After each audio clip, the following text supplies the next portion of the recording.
Okay, time for my quickest Bond video ever. So they've brought out an official James Bond podcast. When it was announced, I wasn't that optimistic. I was expecting something hollow, like MTV Movie News. Sorry MTV, you're doing the world a great service. But in fairness to them, they've pulled in the whole team from behind the scenes. It's always nice to hear from the producers of the series, Michael Wilson and Barbara Broccoli. I mean, we consider this film to be a classic Bond film, but with a modern twist. It's a culmination of everything that his portrayal of the character has been through, and it ties up all the storylines.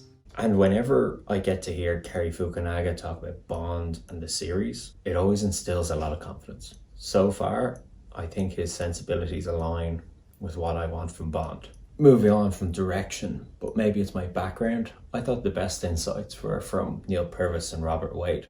They talk about how writers of the series tackle Bond. Quick backed Bond fact. Thanks for the term, Jenny. Purvis and Wade have been writing the series longer than Fleming wrote Bond. They talk about how they want films that they write, like the Bond series, to reference the modern age, but in a, quote, non-heavy-handed way. Our process has always been to be aware of what's going on, but also trying to think, well, what could happen? Obviously, you've got politics and what's happening, and you need to reflect that in some way. Hopefully, we've done that in a non-heavy-handed way. This was important to hear, I think. We want our films to be modern, cutting edge, and relevant. Too many films we see nowadays want to be contemporary, but end up having the opposite effect. The references just end up taking you out of the film. Purvis and Wade clearly want their Bond films to feel familiar, but not hit people over the head with contemporary references.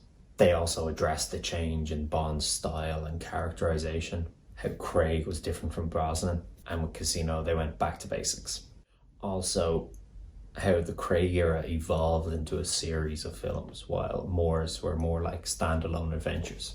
Characterization talk of Bond is very interesting. Their belief that when Vesper betrayed Bond, he became all about the mission. They reference Casino Royale, the novel, going after the arm that holds the whip and gun. It's really great to hear the writers of the series showing off their Fleming knowledge. So that's my brief opinion on the podcast. I'll definitely be listening to the future episodes that come out.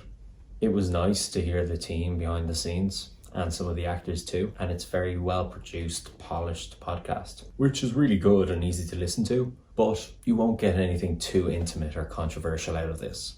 If you want something like that, I recommend Daniel Craig's interview with Chris Hardwick on the Nerdist podcast. He seems very relaxed and comfortable in that interview. It's definitely the best Craig interview I've ever heard. Or Neil Purvis and Robert Wade do a Skyfall spoiler special with Empire Magazine's podcast. Also out there, there's a Robert Wade interview that he did when he was a guest speaker at a university. So back to the podcast.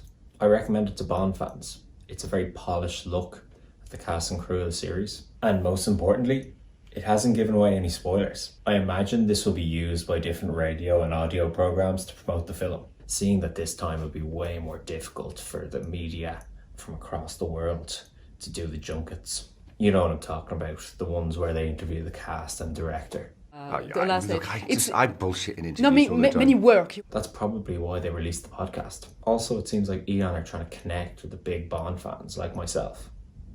These are the people that will sit down and listen to this podcast. Probably listen to it multiple times. Hope you enjoy this quick roundup of the No Time to Die podcast. This could become a weekly fixture of the channel as the podcast keeps getting released. If you'd like to see that, you know what to do.